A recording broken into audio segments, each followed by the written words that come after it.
Hey guys, Brad from simpleguitar.com here, and today's phrase is if you can't say it, you can't play it. Now, my band teacher when I was in junior high and high school always said that to us. So before I played guitar, I actually played drums and piano. And when we were in band, oftentimes we would run into difficult rhythms that were hard to play. And my band teacher, Mr. Dixon, would always say to us, if you can't say it, you can't play it. And so we'd have to sit down and we'd figure out how to count this rhythm correctly and get it right. And then it would make it a lot easier to play. Today, we're going to talk about how that applies to your guitar playing. Whether you're strumming chords or you're picking out notes, having good rhythm is going to be one of the biggest things that makes you sound awesome. All of the best guitar players have really great rhythm. Now, if you haven't been here before, please subscribe to the channel and hit the bell icon so that you'll be notified anytime that there's a new video. I'm uploading these weekly for you and trying to help you out to make learning guitar simple. And then once you subscribe, leave a comment below the video saying I subscribed, and I will comment and say thank you. Try to get to every one of you for that. I really do appreciate it when you guys like and share and subscribe and do all that stuff, because this is so much fun for me. I've been teaching forever. It's a ton of fun, and I like helping you make learning guitar more simple, because it should be simple. So today I want to break it down and show you one of the things that most people really overlook when it comes to having good rhythm, and something that every beginner should do to have an easier time learning rhythm and getting their rhythm to be solid. So when it comes to music, all music has a pulse to it or a beat. So whenever you're listening to a song and you hear the beat of the song, usually it's like the kick drum and it pulses through the entire song. That's the beat. And all of the rhythms that are played in the song, that are played with notes or with chords or everything, are based on the beat of that song. When we have a song that has a beat in it, we usually will organize those beats into certain groups. And most commonly in popular music today, all of those songs are going to have groups of 4 beats. So when we have a group of 4 beats, we're going to call that a measure, okay? And the song is made up of multiple measures of these groups of 4 beats, okay? And so the beat that carries on through the entire song is going to determine how the rhythm that is played for everything else in the song sounds, how fast it is, how slow it is, and how it all lines up together, because when all the rhythms line up together, everything sounds great. If it's not on the same beat, things sound terrible. So one thing that most people do when they start out playing guitar, especially if they start out strumming chords, is they start out strumming with 4 beats. So they'll do just a downstroke. I'm going to play an E minor chord here. So my second finger's on the 2nd fret of my 5th string, and my 3rd finger's on the 2nd fret of my 4th string. And I'm strumming all my other strings open, so I'm playing all 6 strings, okay? And so it'll sound like this. So if I play all 4 beats in a measure, it'll sound like this. 1, 2, 3, 4. 1, 2, 3, 4. And it's important to note that we repeat saying 1, 2, 3, 4. We don't continue counting, because we're counting that measure, that grouping of beats, and we'll start that over. And that makes it easier when we organize the music and write it down, that we can keep track of where we are. So a lot of people will start out doing just that, going 1, 2, 3, 4.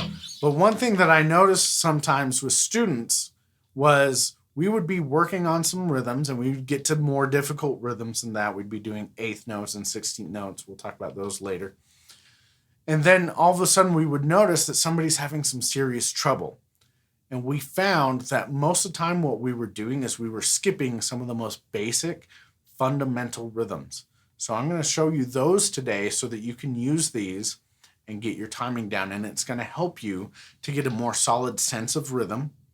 And this is actually something that will really help if you like to play guitar and sing.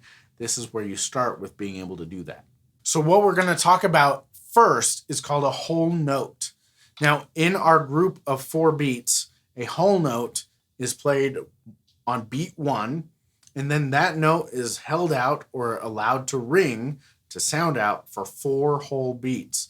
So I'm going to play on beat 1 and go 1, 2, 3, 4, and that's the whole note. It takes up the whole measure. Make sense? This sounds really simple. However, if you overlook the simplicity of being able to play stuff and do it on beat 1 and beat 1 only, it can hamper your rhythm sense later. So what I want you to do is practice with any chord. I'm just doing E minor right now, but you can do this with any other chord.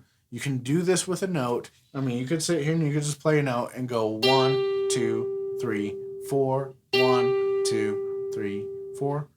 That's cool. I'm going to do it with chords for this video though. Okay, so it'll go like this. 1, 2, 3, 4. 1, 2, 3, 4.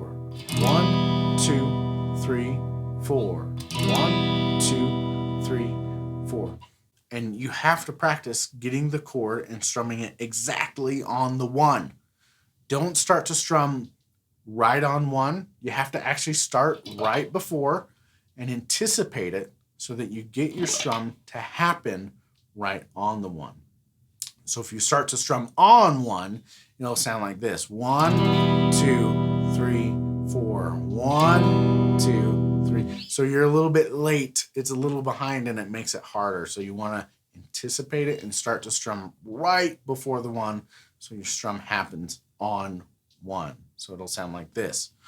1, 2, 3, 4. 1, 2, 3, 4. 1, 2, 3, 4. Make sense?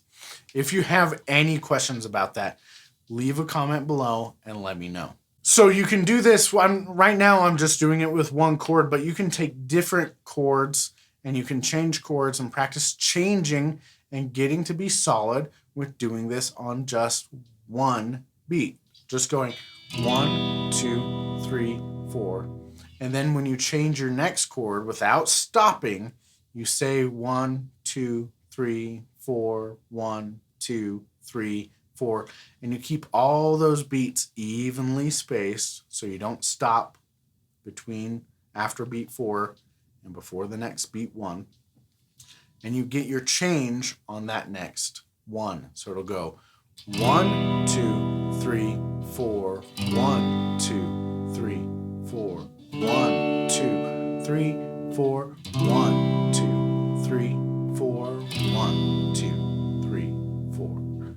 Okay, you want to be able to do that, to play whole notes, to change chords, and get your chords to all be on time on beat 1 using these whole notes. And again, guys, I know that sounds really simple. I know that sounds so basic, but trust me, it is so important to your sense of rhythm that we need to build so that later you sound like a pro whenever you play because your rhythm sounds great. And this will make it easier for you when you're singing and playing, when you're jamming with other musicians, when you're writing your own music. Having a great sense of rhythm is going to open up all sorts of different creativity points and understanding with the music that you're listening to and the music that you're playing. So the next fundamental rhythm that we need to get you doing after you can do whole notes and do them on time, you need to be able to play half notes. So if a whole note takes up a whole measure of 4 beats, and we play it on beat 1, 2, 3, 4, 1, 2, 3, 4, then a half note is half of a whole note. So it's only 2 beats. So if I have a measure of 4 beats, then I'll have 2 half notes and it'll sound like this. 1, 2, 3, 4. 1, 2, 3, 4. So I'm playing my half note on beat 1 and letting it ring out for 2 whole beats. So that's beat 1 and beat 2. And then I'm playing my next half note on beat 3 and letting it ring out on beat 3 and beat 4, which is 2 beats again. Okay, now you can combine these with other rhythms too. You're not always just going to see a measure with, with 2 half notes. You're usually going to see a half note combined with other rhythms. But it's important for you, once you can play a whole note, and to do that in time, that you can do it with half notes. And so the same thing that you practice with whole notes, just doing one chord and doing it in time, and then doing it by changing chords or by changing notes, if you're doing it with notes, you have to do that too. So you would practice going 1, 2, 3, 4, 1, 2, 3, 4, 1, 2, 3, 4, 1, 2, 3, 4, 1, 2, 3, 4. Okay. And then you could even do your changes within the measure. So you could go like this. 1, 2, 3, 4, 1, 2, 3, 4, 1, 2, 3, 4, 1, 2, 3, 4. Okay? The most important thing is that you can keep your beats steady without changing how fast or slow the beats are. Everything is steady. And then you count 1, 2, 3, 4, and you strum or you play the note at the right time. So something that's going to make this a lot easier for you is not a metronome. No, actually a metronome is good, but for beginners, what I like to do, because it's easier, is to actually put on a drum beat. You can find apps that have drum beats. I use GarageBand a lot and Logic a lot that have built-in drummers, and you can find drum loops. You can do all sorts of stuff. But what you can do is find a drum beat and say it's at 100 beats per minute. You can search for that. When you search for it, you can do 100 BPM after that. And that's 100 beats per minute. And you can find drum beats that you can just practice playing with. And the cool thing about the drum beat is a drum beat will take the beat and play more notes. So it divides the beats up and it makes it easier to stay in time. Typically a metronome will just click or beep on the beat just one time. And then there's all the empty space between the beat that's harder to keep yourself in time. So playing with something like a drum beat will make this a lot easier. So you can find a drum beat or use something like GarageBand and create a drum beat. And then you can just go in and go 1, 2, 3, 4 with your drum beat. Now, once you got half notes down, then we get to the point where most people start with quarter notes. And a quarter note, if we have a measure of 4 beats, a quarter note is 1/4 of that measure, so it's 1 beat. So now we're going to play 1 note on every beat. So it'll sound like this. 1, 2, 3, 4. 1, 2, 3, 4.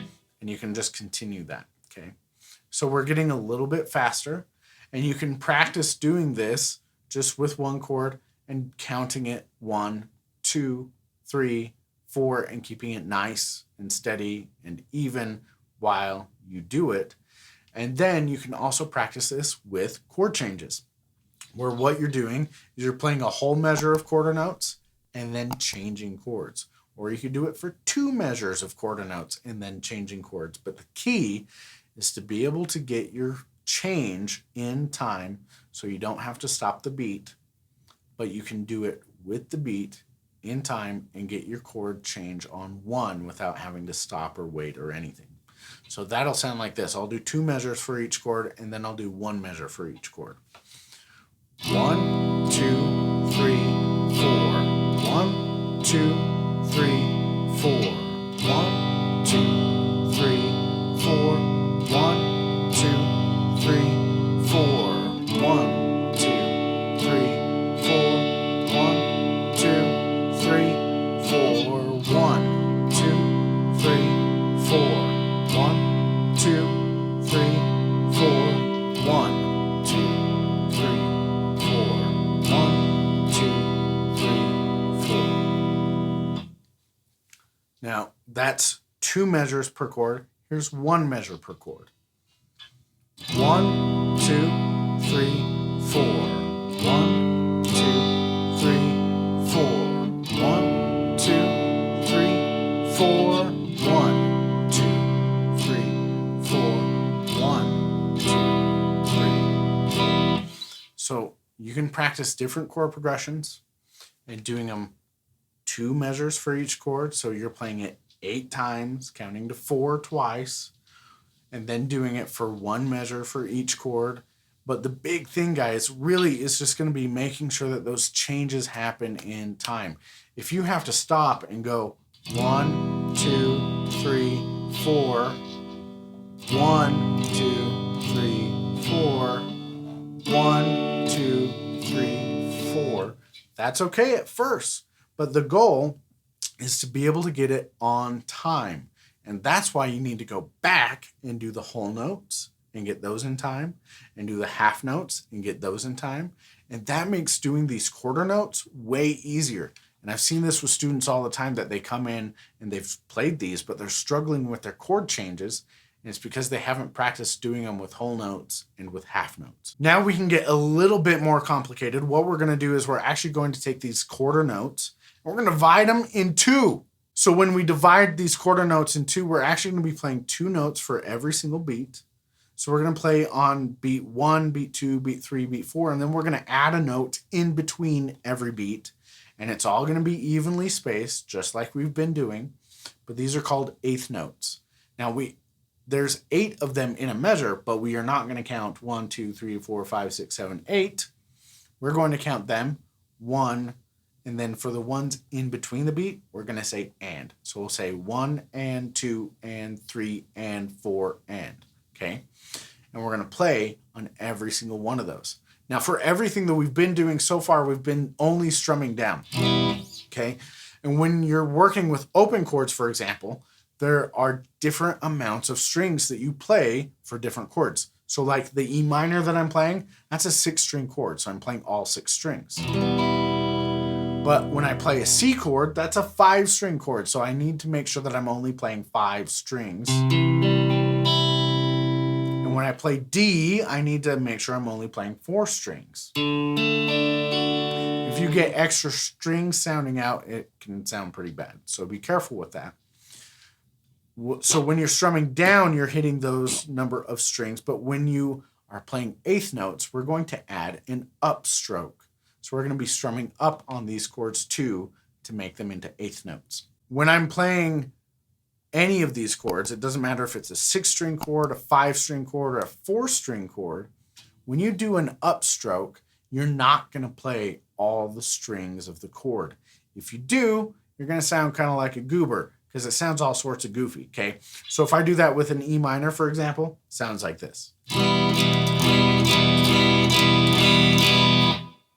We don't want that. What you're going to do is when you bring your pick up with your arm, you're going to let it arc out just a little bit. And you're only going to hit 2 or 3 strings. That's it. So going down, you hit the full chord. And then coming up, you only hit 2 or 3 strings.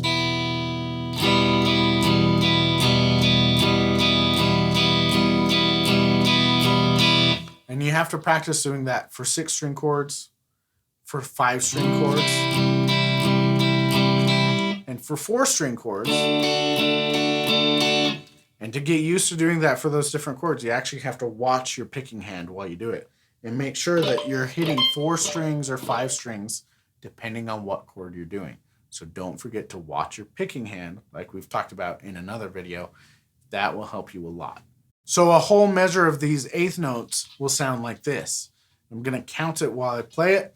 It'll go 1 and 2 and 3 and 4 and 1 and 2 and 3 and 4 and 1 and 2 and 3 and 4 and. So your whole hand is just moving down, up, down, up, down, up, down, up the whole time. And this is where we get to have fun. Because when we have a full measure of eighth notes, we can start to mess around with the rhythms that we're playing, and we can do all sorts of cool things. Now, what I'm going to do today is I'm going to let you go master doing these whole notes and half notes and quarter notes and getting used to these eighth notes and practicing them all with chords or with notes. But if you're doing chords, practice changing chords. So go from one chord to another chord. And you can do it with just 2 chords and go back and forth. That's cool. Or you can do it with multiple chords. You can put chord progressions together, where a chord progression is just when you take a bunch of chords and play them back to back to back. Okay? So if I play E minor for a measure and G for a measure and D for a measure and C for a measure, and I repeat that cycle, that's called a chord progression, okay? So that would sound like this if I do all eighth notes. 1 and 2 and 3 and 4 and 1 and 2 and 3 and 4 and 1 and 2, 3 and 4 and 1 and 2 and 3 and 4 and 1 and 2 and 3 and 4. And I could just keep that going and play that chord progression over and over and over. But again, guys, just like with everything else, the goal is to get the timing right, to get the changes to happen on beat 1 and not to have to stop. So if that means you need to scale back and go back to playing quarter notes or half notes or whole notes to get your changes to sound good and in time, that's okay.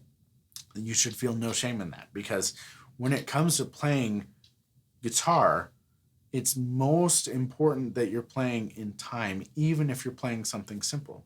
And I've seen this with lots of people. Some great songs that I've heard have really simple strumming, like just whole notes or just half notes, and a really great melody that's being sung on top of it. And it sounds amazing. It doesn't matter if it's complicated or difficult to play. Most memorable music is really simple, and that's okay. So if you have to play something simple until you can play it faster and more difficult, not a problem. Don't feel bad. But take your time. Make sure that you're counting 1, 2, 3, 4, or 1 and 2 and 3 and 4 and make sure that you're getting it in time. So go back. Make sure that you're playing whole notes in time. Make sure that you're playing half notes in time. Make sure you're playing quarter notes in time. And make sure that you're playing eighth notes in time. Because what we're going to talk about next time we talk about rhythm is how we can take these eighth notes and we can create all sorts of amazing strum patterns with them. And we'll get a little bit more complicated, but this will give you the best foundation for your sense of rhythm for your playing. And when you have a solid rhythm sense for your playing, you can sound like a pro really quick, because everything that you sound good, even if it's not hard, if it's in time, it will sound good. If it's good rhythm, it'll sound good no matter how simple it is. So I hope that helps you. If you have any questions about this different rhythm stuff, about whole notes, half notes, quarter notes, eighth notes, how that all works, leave a comment below, ask me your question. I'll try to get back to you.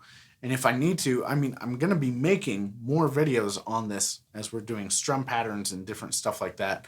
And we're going to pull out the whiteboard and dive into stuff. But if you have a question, go ahead and leave it below in a comment and I will get to you and help you out. So that's it today, guys. Thank you for watching, and please don't forget to subscribe and to like the video. Leave a comment saying that you subscribed. Share this with your friends. I'm bringing out these videos to help you every single week, and I'm excited to be doing this. But that's it for today, so I will see you in the next video.